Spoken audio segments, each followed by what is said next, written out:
22/5/2013 ખબર નહીં, પણ જીવનમાં એવું નક્કી કર્યું હતું કે હવે આપણે બહુ કઈ પ્રોગ્રામ હવે આપણે નથી જવું, ખબર નહીં પણ એવી કોઈ કૃપા થઈ માની કે ત્યાંથી મને ફોન આવ્યો. પહેલા તો મેં ના જ પાડી દીધી, પણ કે એક તો પ્રોગ્રામ કરી દો.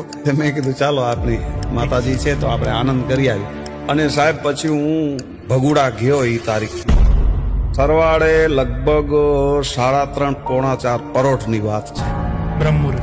હા, એમાં હું આ ગાતો તો એક મારું બહુ પ્રચલિત માનું ભાવ છે. ઈ ચાલતું તું, એમાં એક કડી આવે છે કે ચકલી બનીને ભાલે ચડતી તી, માં દરિયામાં ગોળલા વારતી તી.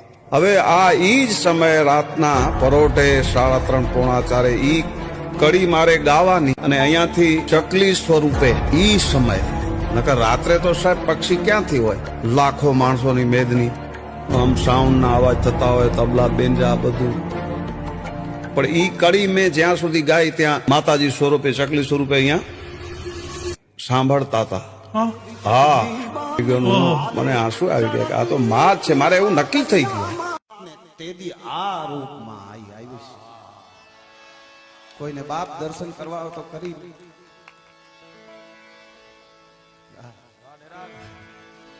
આ કેવી રીતે આવી છે કે ચકલી બની ભાલે ચડતી